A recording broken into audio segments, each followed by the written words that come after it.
नमस्कार. FDA commissioner म्हणून join झाल्यानंतर महाराष्ट्रामध्ये फूड आणि ड्रग या दोन्ही सेक्टरमध्ये आपण खूप मोठ्या प्रमाणावरती कारवाई करत आहोत. त्याचबरोबर नागरिकांकडून आणि नागरिक संघटनांकडून खूप मोठ्या प्रमाणात अशी मागणी आली आहे की आपल्याकडं कंप्लेंट करण्यासाठी एक चांगलं प्लॅटफॉर्म असावा, डिजिटल प्लॅटफॉर्म असावा, जेणेकरून कंप्लेंट करण्यासाठी नागरिकांना व्यवस्थितपणे हॅसल फ्री ते अवेलेबल असेल.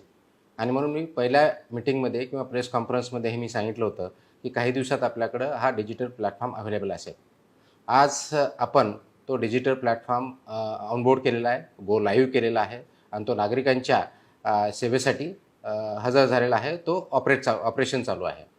आपण जो डॅशबोर्ड तयार केलेला आहे किंवा पोर्टल तयार केलेला आहे, ते पोर्टल हे आपलं आहे complaints.mahafda.in. I repeat, complaints.mahafda.in.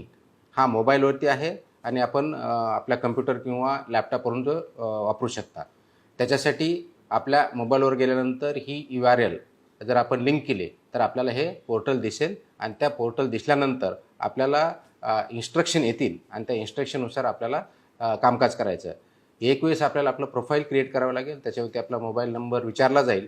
Mobile number विचारल्यानंतर रजिस्टर झाल्यानंतर मोबाईलवरती आपल्याला OTP येईल आणि OTP आल्यानंतर आपलं रजिस्ट्रेशन होईल आणि रजिस्ट्रेशन झालं की आपण ग्रीव्हन्सेस किंवा कंप्लेंट्स त्याच्यावरती लॉन्च करू शकता. हे तिन्ही भाषेमध्ये अवेलेबल आहे, मराठी, हिंदी आणि इंग्रजी. त्याच्यामुळे इंग्लिश किंवा हिंदी किंवा मराठी या तिन्ही भाषेत आपलं कंप्लेंट करता येईल. नागरिकांच्या दृष्टिकोनातून सर्वात महत्त्वाची गोष्ट आहे की हा अवेलेबल आपल्या मोबाईलवरती आहे. नागरिकांनी आपल्या मोबाईलवरती complaints.mahafda.in हे लॉग इन करायचं आहे. त्याचं मी थोडक्यात आपल्याला आता डेमॉन्स्ट्रेशन दाखवतो. आपण मोबाईलच्या बाबतीत हा मोबाईल फ्रेंडली आहे आणि हा पोर्टल पूर्णपणे नागरिकांनी मोबाईलवरती वापरू शकतात. आपण जर आपल्या मोबाईलवरती गेला ब्राउझर लॉग इन केलं तर त्याच्यामध्ये complaints.mahafda.in याच्यावरती जा. ते गेल्यानंतर आपल्याला समोर हे पोर्टल दिसेल. आपण आता हे स्क्रीनवरती बघताय. याच्यामध्ये तिन्ही भाषा अवेलेबल आहेत. आपण जर क्लिक केलं मराठी, हिंदी, इंग्लिश या तिन्ही भाषा अवेलेबल आहेत. आणि हे करताना आपण समजा मराठी भाषा यूज केली, तक्रार नोंदवा असं जर बघितलं तर तक्रार नोंदवल्यानंतर आपल्याला मोबाईल क्रमांक विचारला जातो. हा मोबाईल नंबर आपण टाईप केला तर तो OTP पाठवतो. आपण एक वेळेस नंबर टाकला आणि OTP पाठवा म्हटलं की आपल्याला OTP आपल्या मोबाईलवरती येईल. OTP आला आपल्या मोबाईलवर. OTP आल्यानंतर आपण तो OTP त्याच्यामध्ये टाकायचा, अपडेट करायचा किंवा एंट्री करायची. ते केल्यानंतर आपल्याला समोर हे स्क्रीन दिसेल आणि स्क्रीन दिसल्यानंतर मग आपल्याला विचारते की जिल्हा कोणता आहे. आपण समजा पुणे जिल्हा घेतला आणि त्याच्यासमोरच आपल्याला लवकर कारवाईसाठी हे नमूद करा हे वाक्य येईल किंवा त्याच्यामध्ये माहिती येईल. तर ते वाचा, नेमके काय चुकते, भेसळ बाबतीत आहे का, एक्सपायरच्या बाबतीत आहे, बाहेरची वस्तू आहे किंवा आजार झाला आहे, दुकान आहे का, ब्रँड आहे का, व्यक्तीचं नाव आहे वगैरे वगैरे आपण डिटेल्स याच्यामध्ये दिसतात. आता हे डिटेल्स दिल्यानंतर मग आपली तक्रार पूर्णपणे तुमची तक्रार लिहा याच्यामध्ये येतं. आपण ते लिहू शकतो किंवा आपण बोलू शकतो. दोन्ही ऑप्शन इथं आपल्याला अवेलेबल आहे. ती एक वेळेस लिहिली किंवा बोललं की त्याच्यावरती आपल्याला क्लिक करायचं, सबमिट करायचं. सबमिट झाल्यानंतर आपल्याला तुमचं लोकेशन विचारतं. लोकेशन क्लिक केलं की आपण ज्या ठिकाणी आहोत ते लोकेशन येईल. ते मॅन्डेटरी आहे कारण आपण कंप्लेंट करताना कुठून करता हे आम्हाला माहिती असणं अपेक्षित आहे. त्याच्याखाली फोटो किंवा बिल जोडा असं सांगितलेलं आहे. आपल्या कंप्लेंट करताना कंप्लेंटचे डिटेल्स असणं अपेक्षित आहे. समजा एखाद्या दुकानामधून तुम्ही काहीतरी खाल्लं आणि त्याचा काहीतरी त्रास झाला, तिथं अनहायजेनिक आहे हॉटेलमध्ये काढल्यानंतर, त्याची रिसीट असणं अपेक्षित आहे. जे दॅट आम्हाला डिटेल्समध्ये कारवाई करणं सोपं जाईल. किंवा एखाद्या मेडिकलमधून परचेस केलं, तो प्रॉडक्ट कोणता त्याचा फोटो, कारण त्याचा बॅच नंबर वगैरे आम्हाला बघावा लागतो, त्याची रिसीट म्हणजे आपल्याला ती कारवाई करता येईल. हे केल्यानंतर आपण पुढे जा म्हणून ते सबमिट केल्यानंतर आपल्याला हे दिसतं आहे की आता ही अन्न किंवा औषधाची खात्री आहे की नाही करतायत. आता ही जर कंप्लेंट आपण चुकीच्या पद्धतीने दाखल करण्यापूर्वी खालील गोष्टी करायच्या याच्यामध्ये माहिती दिसते. आणि हे केल्यानंतर मी 18 वर्षावरची आहे, खात्री करा आणि ह्याच्यामध्ये तक्रार दाखल करा असं येतं. आता समजा बऱ्याच वेळेस असं होतं की काही लोक मुद्दाम होऊन आमच्या विभागाशी किंवा FDAशी संबंधित नसतानाही तक्रार करतात की माझ्या एरियामध्ये मॉस्किटो झालेले आहेत. तर अशी जर तक्रार आली आणि ह्याच्यात करण्याचा प्रयत्न केला तर ते ॲक्सेप्ट करणार नाही. तुम्हाला त्याच्यावरती मेसेज येईल की ही FDAशी संबंधित नाही, आपण संबंधित विभाग किंवा कॉर्पोरेशन याची संपर्क साधा. ही पण माहिती याच्यावरती आपल्याला बघता येईल. आणि असं आपण पूर्णपणे कंप्लेंट केल्यानंतर मग आपल्याला बघायचं की ह्या तक्रारीचं काय झालं, तर या तक्रारीचा मागोवा घ्या असं त्याच्यात म्हटलेलं आहे. आणि मग त्याच्यामध्ये आपल्याला त्याचे डिटेल्स देतील, आपण दाखल कधी केलेली आहे, दाखल केल्यानंतर त्याचे काय सध्याचं स्टेटस काय हे आपण ट्रॅक करू शकता. आणि अशा दृष्टीनं आपल्याला ही कंप्लेंट आपल्या अधिकाऱ्या पण देता येते. आणि ती कंप्लेंट ज्या मोमेंटला दाखल होती त्या मोमेंटला मला पण दिसते, माझ्या जॉईंट कमिशनरला पण दिसते, आणि त्याच्यावरती आपण काम करायला सुरुवात होतो. जसंच आपल्याला कंप्लेंटचं रिझोल्युशन येईल ते रेझोल्युशन आपल्यापर्यंत आपल्या ह्या आपण कंप्लेंटचं ट्रॅकिंग केलं तर त्याच्यामध्ये आपल्याला दिसतं. प्रत्येक कंप्लेंटला आपण एक युनिक नंबर दिला आहे. आता समजा फॉर एक्झाम्पल आम्ही जी कंप्लेंट केली त्याच्यामध्ये FDA महाराष्ट्र आहे, 2026 आहे, आणि ही तिसऱ्या नंबरची क्रमांक त्याला 000003 हा नंबर आलेला आहे. म्हणजे आपल्या काही एक युनिक नंबर असेल तो आम्हाला आमचे अधिकारी बघतील, ट्रॅकिंग करतील, आणि त्याच्यावरती आपण याच्यावरती काम करतोय. आपल्यासमोर हा डॅशबोर्ड आहे, तो मी दाखवत आहे. आपण एक वेळेस complaint.mahafda.in याच्यावरती केलं. आता माझा हा ऑफिसरचा किंवा कमिशनरचा डॅशबोर्ड असल्यामुळे मला सर्व महाराष्ट्रामध्ये काय चाललंय कंप्लेंटच्या बाबतीत ते आपण बघू शकतो. हे डॅशबोर्ड असल्यानंतर आपल्याला आता दिसतंय की समोर मला किती कंप्लेंट आलेल्या आहेत आतापर्यंत, कारण हा आपण काल संध्याकाळीच लॉन्च केलेला आहे. तर 2 तक्रारी प्राप्त दिसतात. या तक्रारी बघितल्यानंतर माझ्या लक्षात येतं याचं हे AI आधारे सिस्टमनी याच्यामध्ये विश्लेषण केलेलं आहे किंवा ॲनालिसिस केलेलं आहे. आणि याच्यानुसार आपण ह्या 2 ज्या कंप्लेंट दिसत आहेत त्या प्रलंबित आहेत, म्हणजे त्याचा अजूनही त्याच्यावरती कारवाई झालेली नाही आहे. ही प्रलंबितमध्ये मी क्लिक केल्यानंतर आपण त्याच्यामध्ये AIच्या माध्यमातून जो काय आपल्याकडे आत्तापर्यंतचा डेटा अवेलेबल आहे त्याच्या माध्यमातून ॲनालिसिस केलं की तक्रारीचं स्वरूप काय, म्हणजे काळानुसार तक्रारी आहे, तीव्रता म्हणजे त्याची इंटेन्सिटी किती आहे, जिल्ह्यानुसार आहे, प्रकारानुसार आहे, सगळं आपल्याला बघता येतं. आता तीव्रतेमध्ये आपण कॅटेगरायझेशन केलेलं आहे. तीव्रतेमध्ये जर कॅटेगरायझेशन बघितलं तर अति तीव्र किंवा सर्वात जास्त महत्त्वाची जर बघितली तर फूड पॉयझनिंग असेल त्याला सर्वात हायेस्ट प्रायोरिटी आपण दिलेली. त्यानुसार आपल्याला इमिजिएटली ती त्या अधिकाऱ्या पण जाते, अधिकाऱ्यांनी ताबडतोब त्याच्यावरती पुढची कारवाई करायची आहे असं आपण कॅटेगरायझेशन केलेलं आहे. हे अधिकाऱ्याला सुद्धा हे माहीत होतं. आता आपण त्याच्यापुढे जर गेलो, जिल्ह्यानुसार गेलं तर पुणे जिल्ह्याच्या 2 आहेत असं दिसतं आपल्याला. आणि त्याच्यामध्ये प्रकार जर बघितलं तर एक कंप्लेंट आली अस्वच्छ उत्पादन किंवा साठवण अशा प्रकारची आहे, आणि दुसरी निकृष्ट पॅकेजिंगच्या बाबतीत आहे. त्या कंप्लेंटवरती आपण जर क्लिक केलं तर मला हे दिसतं की ही जी आहे एक प्रलंबित आहे आणि त्याची आता पुढची कारवाई चालू आहे.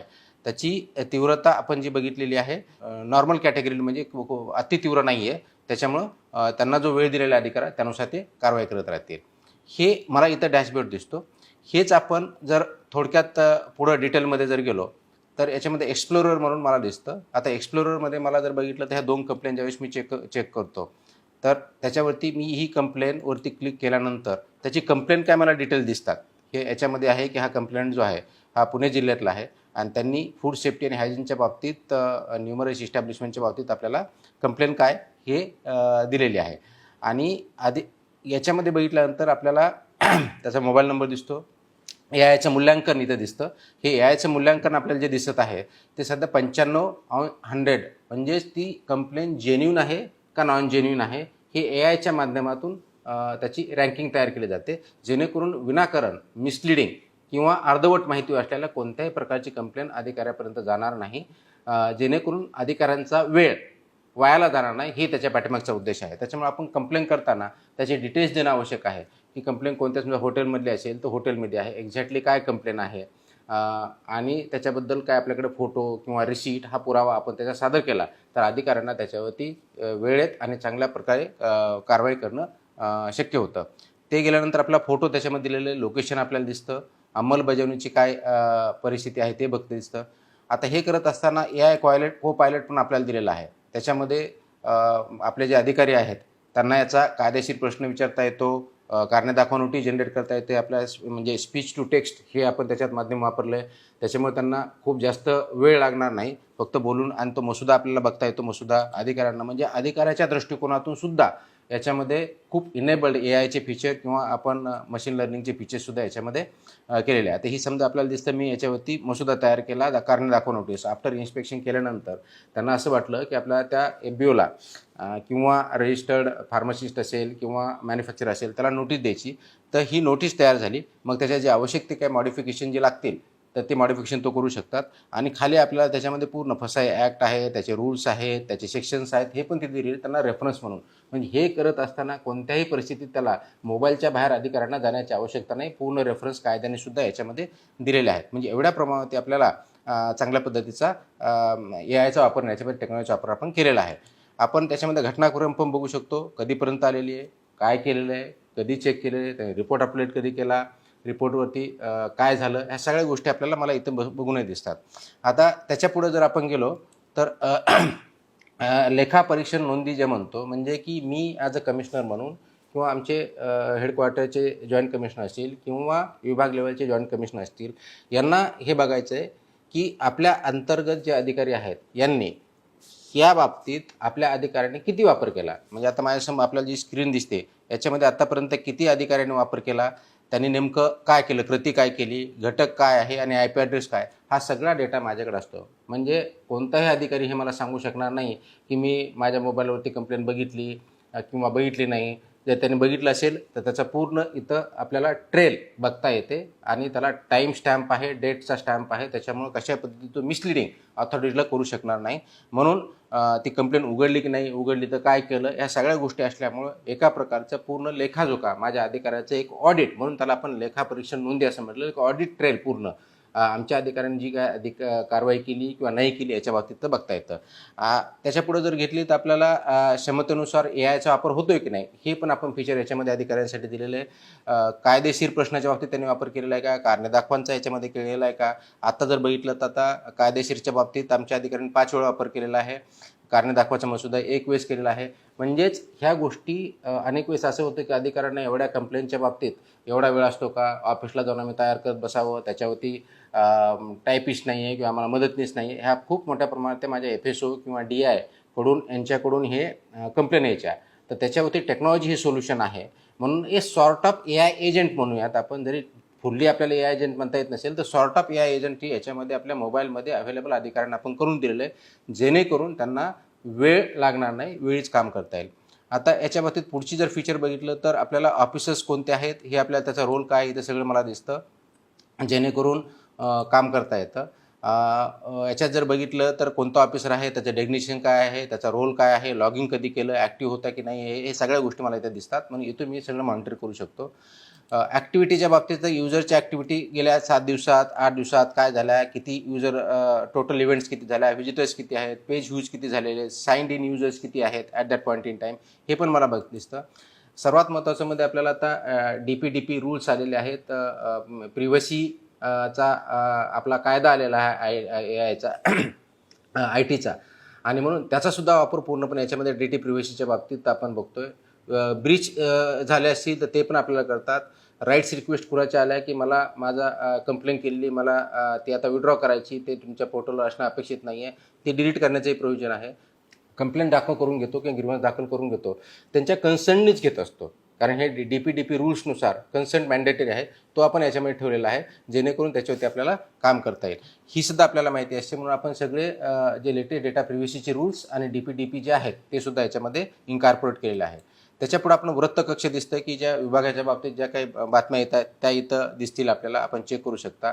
आणि लॉग इन अहवाल प्रत्येक अधिकाऱ्याचा, आपण किती जणांनी लॉग इन केलं, किती वेळेस केलं, नेमकं काम काय केलं, लॉग इनची वेळ मला इथे दिसते. आपण हे जर बघितलं असेल, आता फॉर एक्झाम्पल हे रासकर म्हणून अधिकारी आहे, ते असिस्टंट कमिशनर आहेत, ते पुणे झोनचे आहेत. लॉग इनची वेळ तिची 15 जुलैची आहे, 4:42 आहे. आणि उपकरण त्यांनी वापरलेलं विंडोज AG वापरलेलं आहे. IP ॲड्रेससुद्धा माझ्यासमोर दिसतोय. म्हणजे आय कॅन से की त्यांनी खरोखर वापरलं का, कशासाठी वापरलं आहे, काय वापर केला आहे की नाही केला आहे, ह्या अशा दृष्टीचं हा डॅशबोर्ड माझ्यासाठी आहे. आणि डिसिजन मेकरचे, म्हणजे हे फक्त कमिशनरसाठी नाही आहे, जॉईंट कमिशनर आमचे जे कमिशनरमधले आहेत त्या लेवलला आहे, रिजनल जॉईंट कमिशनर त्यांच्यासाठी आहे, आणि जे असिस्टंट कमिशनर आहेत ज्यांच्याकडून ही कारवाई होणार आहे त्यांच्यासुद्धा अवेलेबल, त्यांच्यापुरता प्रत्येकाच्या त्यांच्या ज्युरिडिक्शनपुरता आहे. तर अशा दृष्टीनं हा आपला डॅशबोर्ड दिसतो, जेणेकरून इथून पूर्णपणे सुपरविजन, कंट्रोल आणि मॉनिटरिंग या लेवलवरून आपल्याला करता येतं. तर हे काही कंप्लेंट मला दिसतात जे आल्यानंतर, कंप्लेंट दाखल केल्यानंतर ती इमिजिएटली असाईन होते जॉईंट कमिशनरला आपले जे रिजनल लेवलचे, आणि ती मला पण दिसते. असं जर मला वाटलं की, आणि त्या जॉईंट कमिशनरनी विदिन 24 आवर्स, म्हणजे वर्किंग डे 24 आवर्स, ज्यावेळी सुट्टी असेल तो आम्ही त्याच्यात काउंट करत नाही, 24 आवर्स जो आपला वर्किंग डे असतो त्याच्यामध्ये ती अधिकाऱ्याला असाईन करायची आहे. अधिकाऱ्याला असाईन करण्या ॲटोमॅटिकही मी करू शकलो असतो, पण आम्ही मुद्दामून ही डिस्क्रिप्शन जॉईंट कमिशनर यासाठी दिलेलं आहे, कारण जर एखाद्या अधिकाऱ्याविरुद्धच एका ज्युरिडिक्शनची कंप्लेंट असेल आणि त्यांच्याकडे जर रिझॉल्व्ह करायला जाणार असेल तर कदाचित कॉन्फ्लिक्ट ऑफ इंटरेस्ट होऊ शकतो. म्हणून तो अधिकार मी जॉईंट कमिशनरला दिलेला आहे आणि joint commissioner depending on nature of complaint ते असाइन करतील असिस्टंट कमिशनरला डिस्ट्रिक्ट लेवलच्या. आणि ते गेल्यानंतर विदिन 24 आवर्स त्यांनी ती बघायची आहे आणि डिपेंडिंग ऑन सिव्हिरिटी आम्ही त्याचं अल्गोरिदम लिहिलेलं आहे. काही 7 दिवसाच्या आत आणि काही 14 दिवसाच्या आत अशा प्रकारचं जनरली अल्गोरिदम आहे. विदिन दॅट वेळेस त्याची तपासणी करायची, आवश्यक ती ॲक्शन घ्यायची आणि तो रिपोर्ट अपलोड करायचा आहे. तो रिपोर्ट ॲक्शन घेऊन अपलोड केल्यानंतर इमिजिएटली जो कंप्लेनंट आहे त्याला तो दिसणार आहे, तो बघणार आहे आणि तो आम्हाला अधिकाऱ्याला पण म्हणजे जॉईंट कमिशनरलाही दिसेल, मलाही दिसेल. असं मला जर वाटलं की त्याच्यामध्ये ते व्यवस्थित नाही तर मी रिअसाईनही करू शकतो किंवा जॉईंट कमिशनरसुद्धा रिअसाईन करू शकतात.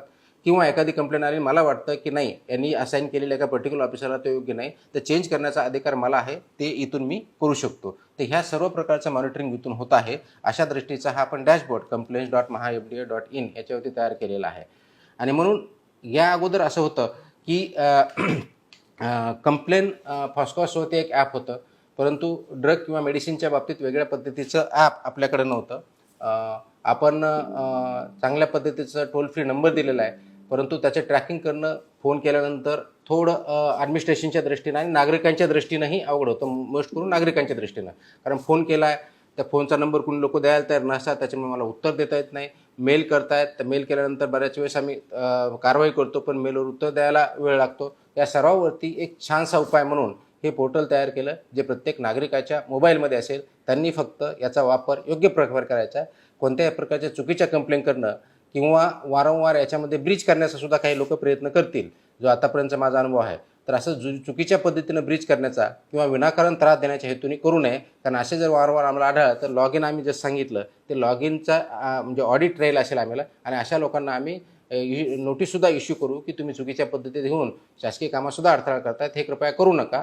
हा गॅजेट ह्या ज्या पोर्टल आपण तयार केलेला आहे याचा उद्देश नागरिकांना ग्रीव्हन्स करण्याच्या फूड किंवा ड्रग म्हणजे मेडिसिन या बाबतीत ज्या ग्रीव्हन्सेस आहेत त्यांना कुठे जो त्रास होतो तो शासनापर्यंत FDA पर्यंत पोहोचवण्याचं एक सरळ आणि सोपं माध्यम असावं या दृष्टिकोनातून आपण केलेलं आहे. त्याचा वापर केला तर डेफिनेटली आपला खूप मोठ्या प्रमाणात परिणामकारकरित्या आपण कारवाई करू शकतो.